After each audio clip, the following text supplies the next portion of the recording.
Ngayong palapit ang State of the Nation address ni Pangulong Bongbong Marcos, inaabangan kung magiging epekto ng di pagkakasundo sa liderato sa Senado. Gaya na lang ng nangyari noong 2018 nang may nangyaring kudeta bago ang sona ni dating Pangulong Rodrigo Duterte. Nakatutok si Tina Panganiban Perez. Isa ito sa di malilimutan tagpo sa 2018 State of the Nation Address ni Nooy Pangulong Rodrigo Duterte. Si Pampanga Representative at dating Pangulong Gloria Macapagal Arroyo umakyat sa podium. Pero dahil nakapatay ang mic, hindi maintindihan kung ano ang kanyang sinasabi. Maya-maya, may mga iba pang umakyat sa podium at tila nanumpa ito sa harapan ng mga kongresista. Sa gitna ito ng ugong-ugong pa lang noong pagpapatalsik kay Nooy House Speaker Pantaleon Alvarez. Ang panunumpa ni Arroyo nangyari ilang saglit bago nagsimula ang sona, habang sinasalubong ni Nooy House Speaker Pantaleon Alvarez si Duterte papasok ng batasan pambansa. Ang insidente naging dahilan ng pagkakaantala ng talumpati ng Pangulo. Pero sa huli, na magsimula ang sona, si Alvarez pa rin ang kasama ni Duterte sa podium. Formal namang naluklok bilang bagong speaker si Arroyo sa sesyon ilang oras matapos ang sona ni Duterte. Ngayong papalapit ang sona ni Pangulong Bongbong Marcos sa gitna ng issue sa liderato ng Senado. Ang tanong, may mangyari kayang kahalintulad na eksena sa araw ng sona? Ang Malacanang nauna nang nagsabi na ang kinikilala nilang liderato ng Senado ang kay Acting Senate President Win Gatchalian at hindi kay Senador Alan Peter Cayetano na iginigiit na siya pa rin ang lehitimong Senate President.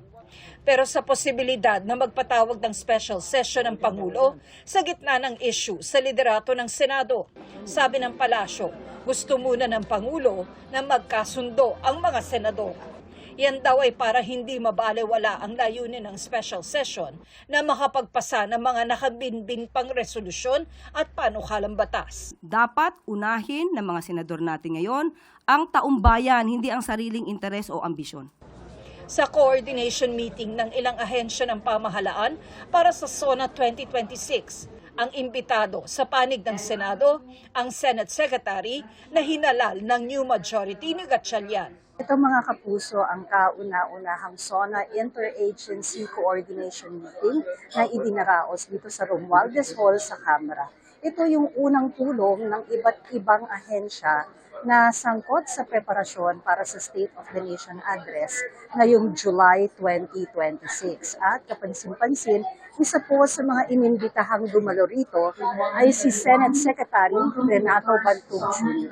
Of course, the Senate team is here and we give all assurances of our cooperation and support for a very successful SONA hosting. Sa kabila ng girian sa liderato sa Senado, naniniwala ang ilang leader ng Kamara na matutuloy ang SONA. We will welcome it, and I think we'll find ways that the SONA will happen. We will welcome kahit na isang senator dyan. Pero sir, do you also see that scenario na wala yung Senate? No. I think they will be here. Para sa SONA 2026, paalala ng Secretary General ng Kamara. I think will be a simple SONA in keeping with the time. So there will be no red carpet, no long gowns. As you can see in the invitations that we've prepared, we've specifically mentioned that we're urging everyone, especially the ladies, to just wear simple Filipiniana dress. So even some of the preparations that we've done are all geared towards keeping it simple but still dignified. Tina Panganiban Perez, nakatutok, 24 oras.